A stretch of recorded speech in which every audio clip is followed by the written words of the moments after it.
자, 이 세 번째 썰 한번 가보도록 하겠습니다. 댓글 컨텐츠고 영상 제목, 확실히 사람들이 살기 힘들어졌다 느끼는 게 라는 영상에 달린 댓글입니다. 예, 확실히 살기 힘들어진 게 맞죠. 뭐 살기 힘든 얘기는 제가 자주 합니다.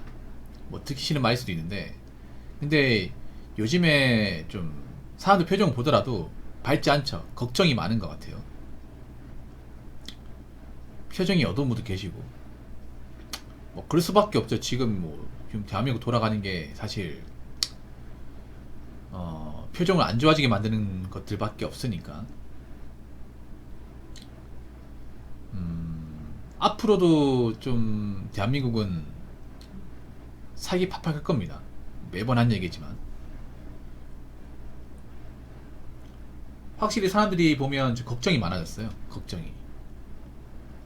유튜버 같은 거 보면 자영업 하시는 사장님이나 아니면 이제 뭐 배달 하시는 분들, 아니면 대리운전 하시는 분들, 화물차 운전하시는 분들, 이런 분들이 사실 현업에 많이 종사하기 때문에 지금 대한민국 돌아간 사정 어떻게 보면 잘 알 수 있거든요. 근데 다 힘들다 그래. 다 원래 힘들다고 얘기했던 분들이긴 한데 유독 더 심해요. 그분들이 입버릇처럼 하는 말이 있어. 올해가 가장 힘든 것 같다고. 여태까지 힘든 게 많았지만 이렇게 힘들었던 적이 있었나 싶을 정도로 올해가 가장 힘들다, 이런 말 하세요. 하나같이. 그 화물차 유튜버 분들 제가 영상을 많이 보는데, 화물차 유튜버 분들 제가 왜 많이 보냐면, 제가 화물차 일을 하고 싶어서 그런 게 아니라 화물차 분들의 어떤 얘기를 들어보면 지금 대한민국 경기가 어떤지를 좀 파악할 수 있거든요. 이 대한민국 화물이 어떻게 보면 대한민국의 어떤 그런 제조업 경기를 파악하는데 상당히 도움이 돼요. 화물차 일감이 많다는 얘기는 그만큼 이제 물건을 많이 생산해가지고 여기저기 보낼 일들이 많다는 거잖아요. 그리고 이제 컨테이너 짐이 많다는 얘기는 이제 컨테이너 짐을 실어가지고 배에다 실어가지고 해외로 수출하는 그런 일이 많다는 거 아니겠습니까? 근데 요즘에 보면 어떤 화물차 기사든 하나같이 얘기하는 게 있어요. 정말 일이 없다 그래요. 그분들 일을 가려가지고 일이 없는 게 아니라 진짜 일이 없는 것 같아. 날씨는 좋은데 일이 없어가지고 뭐 하루 일을 못하는 경우도 있대요. 이거는 심각한 것 같아. 그러니까 일이 적을 수 있어도 없다고 말하기엔 좀 그렇지 않나? 근데 이런 말은 뭐 화물차 기사들만 하는 게 아니라 뭐 택시 기사분들도 손님이 많이 줄었다 얘기하시고, 배달 라이더 분들도 배달 코스가 많이 줄었고 경쟁이 치열하다, 이런 말 하고요. 그리고 대리운전 기사분들도 요즘에 사람들이 술을 안 먹으니까 대리콜이 많이 없다, 이런 말씀하십니다. 이 말은 뭐라고 느끼냐면, 사람들이 뭔가 이제 경제에 대한 불안감을 느끼고 좀 지갑을 닫고 있다, 소비를 줄이고 있다, 이렇게 파악할 수 있겠습니다.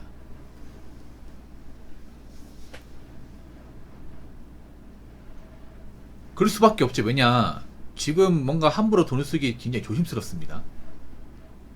왜냐하면 일자리 같은 것도 예전에 비해서 많이 나오지 않아요.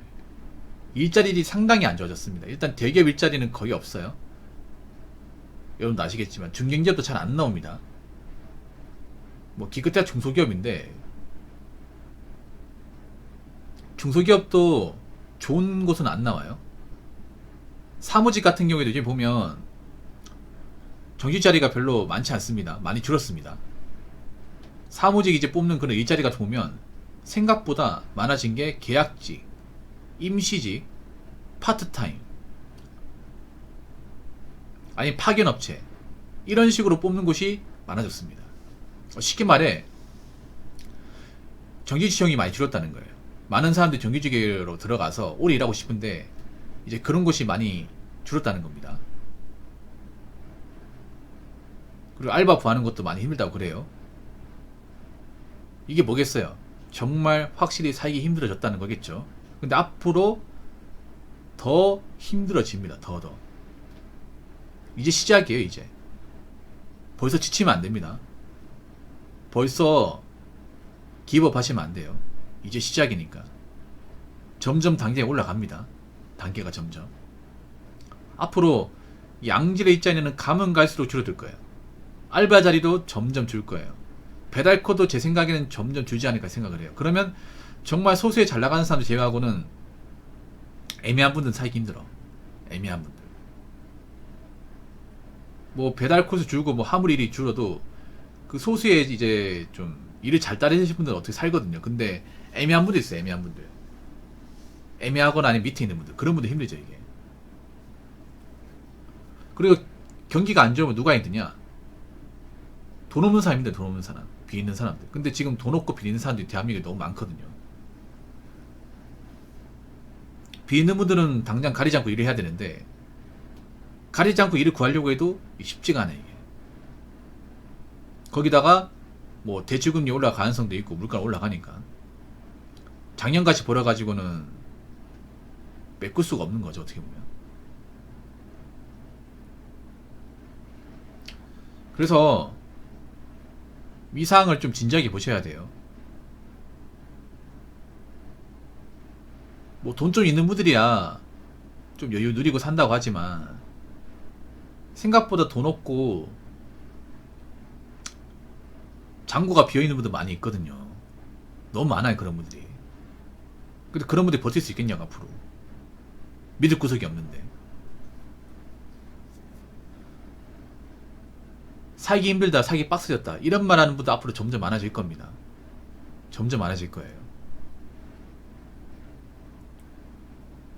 그렇다고 여러분들 뭐 사는 걸 포기해라 그 말은 절대 아닙니다. 절대 포기하면 안 되죠. 지금 이 상황에서 흔들리면 안 돼. 절대로. 그리고 절대 요인 같은 거 빠지면 안 됩니다. 내가 사는 게 힘드니까 뭐 투자 같은 거 해가지고 뭐 재미 보겠다 그런 마음 하지 마 절대. 지금 큰 돈 날리면 답 없어요. 한번 날려버리면 정신 못 차립니다. 그리고 앞으로 지금 빚 있는 분들은 버티기 힘들 겁니다. 버티기 힘들어요.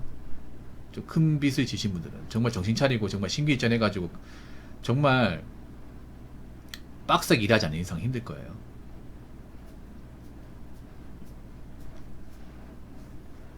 그래서 뭐 어떻게든 살아남아야 돼. 어떻게 해서든. 이게 굉장히 길 겁니다. 이 터널이 굉장히 길 거예요. 이 불황의 터널이.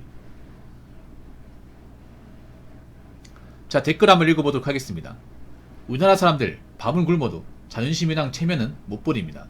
그게 더 상황을 악화시키는 거고, 예를 들어 돈 부족하거나 없어도 남들한테 지기 싫어서 외차 타는 느낌.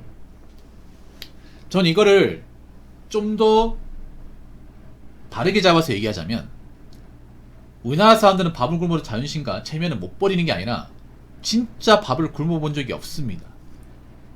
밥 굶고 미래 없는 삶이 어떤 건지 모릅니다. 어떤 건지 모르니까 겁없이 생활하는 겁니다.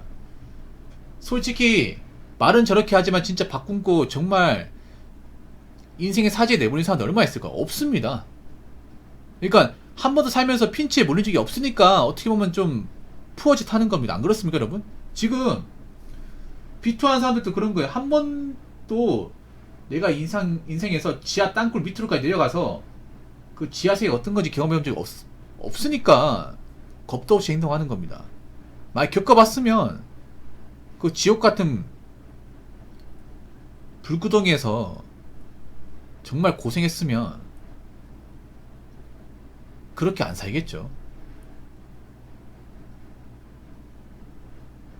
아니 요즘에 대한민국에서 살기 힘들어도 바꾸는 사람 누가 있습니까? 밥 안 굶어본 적이 없다니까요. 오히려 나 이게 문제야. 어릴 때 정말 밥 굶고 고생해봤으면 그 고생을 알기 때문에 오히려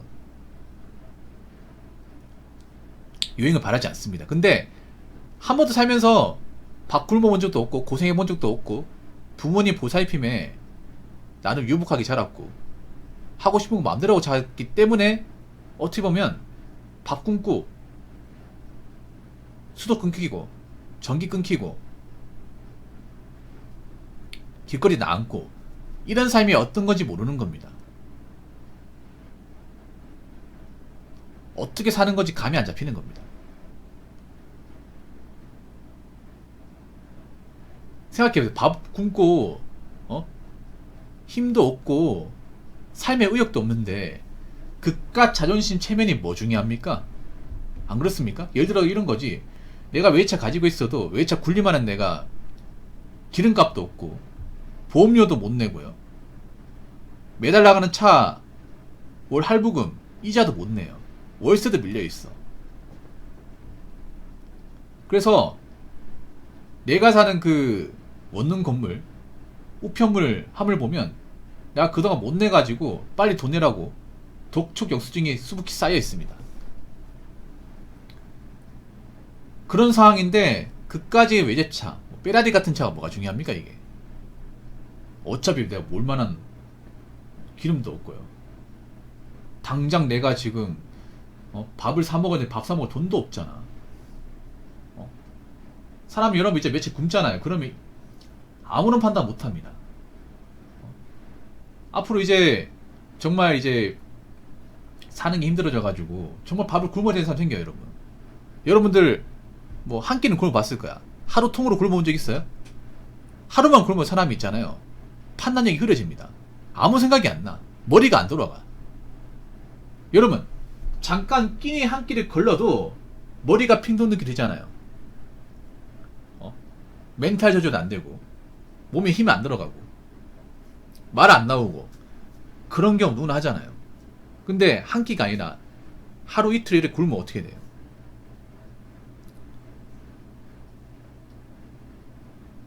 뭔가 해야겠다는 생각이 안 들죠. 힘 다 빠지고 살 속속 빠지고. 그럼 어떻게 되는지 아세요? 지나가는 전복대가 떡볶이로 보입니다.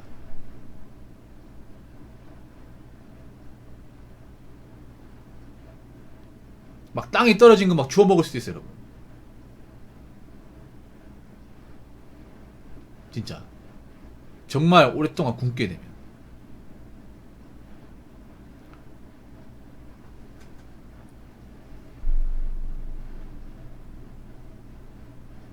그러니까 어떻게 보면 너무 배부르게 자랐고 뭔가 고생 안 하고 자랐고 부모님한테 뭔가 하고 싶은 거 마음대로 이제 제공받고 자란 게 어떻게 보면 되려 독이 된 것 같아요. 왜냐, 이 대한민국 사회에서 한번 망하고 이 나락 가버리면 정말 밥굶을 수 있거든요. 정말 희망 없는 인생을 살 수 있거든. 근데 지금의 젊은 사람들은 그게 어떤 건지 모른단 말이에요. 마통 뚫었는데 마통 못 갚고, 카드 리보잉했는데 카드비 못 갚고, 차 할부로 샀는데 할부금 못 갚고, 비투했는데 다 날려먹고. 그렇게 해서 내가 감당하지 못하면 정말 말 그대로 밥을 굶고 집도 절도 없이 아무한테 인정 못 받고 살 수 있는 건데 그게 어떤 건지 모르는 거예요. 그게 얼마나 무서운 건지 모르는 겁니다. 이제라도 알게 되겠죠. 근데 아는 순간 그때부터는 되돌릴 수 없다는 거. 그래서 여러분 잘 들으세요. 아무것도 내가 가진 게 없는데 자존심 채면요 사치면 사치. 자존심 세면은 내가 앞가림하고 뭔가 어느 정도 위치까지 갔을 경우에 누리시기 바랄게요. 아무것도 가진 거 없는데 자존심과 체면을 따진다.